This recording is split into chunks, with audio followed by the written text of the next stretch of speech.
Subscribe to the Lightsport and Ultralight Flyer web video magazine with hundreds and hundreds of videos now online, including airshow coverage, Rotax engine tech tips, Rotax 377, 447, 503, 532, and 582 engine rebuilding videos, each 2 hours in length, propeller maintenance, advisories and repairs, VRS parachute saves, Bing carb updates, and much, much more. Get a yearly subscription at www.ultralightflyer.com.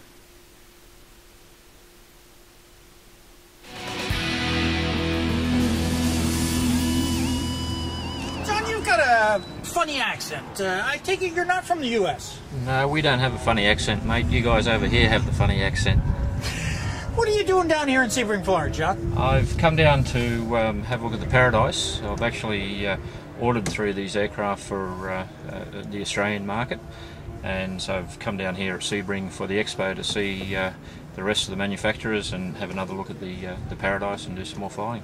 Now, how did you find out about the Paradise? I mean, we're in Sebring, Florida, you're in Australia. There's a fair distance between the two. Yes, there is. I actually done a fair bit of research. I've operated a lot of different aircraft types in my flight school, and once I heard about the Paradise, did a little bit of research on the internet and your site as well, Dave, and found out that it's a very well built, well constructed aeroplane. So I travelled to Brazil to the factory to have a look. I've been here at Sebring with the guys, flown it numerous times, and decided it's an aircraft that will stand up to flight school use in Australia, and decided to invest in the product and bring it to Australia.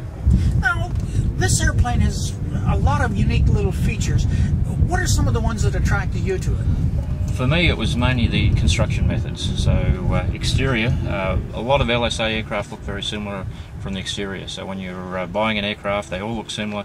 So what I was looking for is something was the construction methods. In this case, the aircraft is actually built from a full chrome moly fuselage, and from the word go, it's the strength's in built, the undercarriage, the strength of the undercarriage, and I see that it will actually stand up to student abuse, as I call it, and should last for many years to come. And that was really what sold me on the aircraft.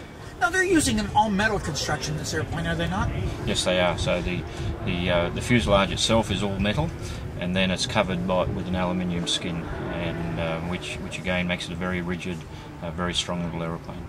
Now, the control system on this is, again, something that I guess most conventional pilots would be familiar with in the 150 and that type of range. Certainly, I must say my own preference, it would actually be for a stick control, for a more direct control, but a lot of the market out there, and particularly most of my customers, have flown Cessnas, have flown the majority of the GA aircraft that tend to have the yoke controls, and so the Paradise has the yoke control, and again, whilst the stick control is very direct, the yoke is a comfortable way. It helps entry and exit into the aeroplane, and stays out of the way, and so it has its benefits as well.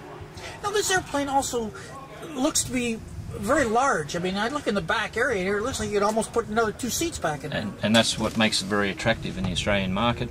Two things. It has 150 litre fuel tanks, or in your case I think it's 40 odd US gallons of fuel, which gives it a very long range of approximately 8 to 10 hours flying time.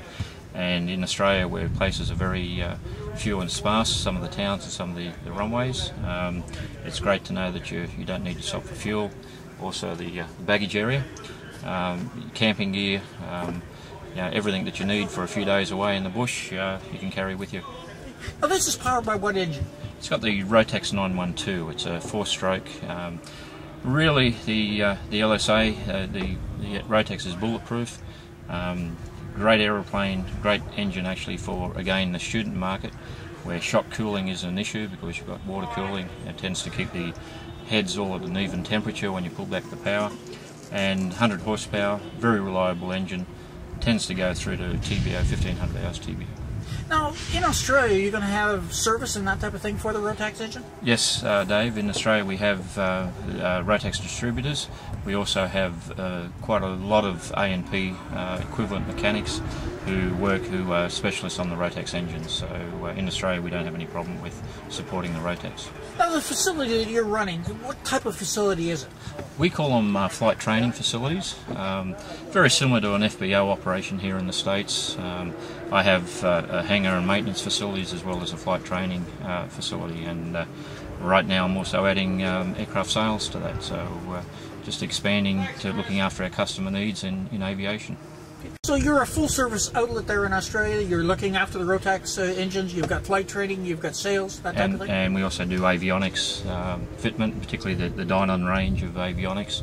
And so basically we want to be a one-stop shop for our customers in Australia. Now, are you bringing these in Paradise? I guess they're coming in a container at that point? This stage we're bringing in 3 in a container each. The wings, tailplane come off, and we ship 3 together, and then when they arrive in Australia we reassemble them, put the wings back on the tailplane, flight test the aircraft, and then they're ready for the customer. Okay. Now, is there a certification program in Australia as well? Yes, very similar to the LSA program here in FAA. Actually, Australia adopted we were ready to go with LSA as soon as it was approved with FAA. The only differences in Australia are that we're allowed to have constant speed propellers and retractable undercarriages on our LSA aircraft in Australia. Other than that, for all intents and purposes, there's alignment between the US LSA and the Australian LSA rules. So if somebody wanted to get in touch with you, what's the easiest way to do it? I have a website. It's LSAOZ for LSA aircraft in Australia, lsaoz.com. Thank you very much for your time. Thank you, Dave. Keeping life in a good-natured perspective is a common practice of pilots. Come on. Come on.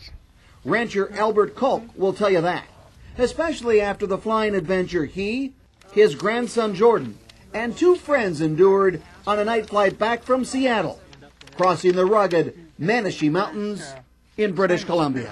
It was a beautiful night. We were, as we climbed to 9,500 feet, we could see a starlit sky, and we could see the peaks below us, the snowy peaks, and down lower there was some dark green, of course, of the trees and some light grays.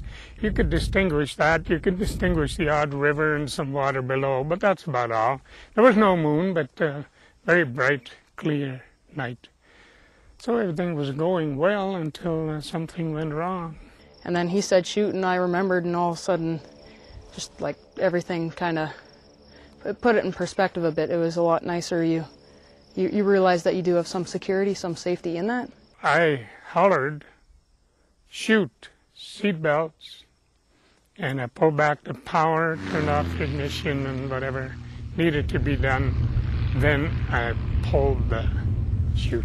There was a little explosion, which was good to hear. It's kind of loud, but it's good to hear that explosion. But what was even better to hear, when that parachute started to deploy. And when it first starts to deploy, there's that ring above that holds it for a ways, and then it starts to deploy more and more. And that's just such a gorgeous feeling. It is holding, and we're going down on the chute, the whole airplane. And that was just such a beautiful feeling, a feeling of comfort and joy, you might say. Albert's airplane eventually floated safely to the ground, threading the needle on his way down through a small opening between some tall trees and coming to rest on a steep, sloped rock pile. We got a great landing. The parachute hooked a tree, and it brought us around really slowly and set us down on, it was a fairly steep incline, but set us down in a really nice place. There was no trees. There was trees on both sides of us, but not where we landed. It was almost the perfect landing spot. And you all walked away? Yeah, everybody got out of the plane and walked away without a bruise, without a scratch, without anything. What is your life worth? What is the life of your loved ones worth? The ones you carry, whether it's your grandson or granddaughter or child or girlfriend or wife? What's their life worth? Can you count that in dollars and cents? No way. Pull the chute, you walk away.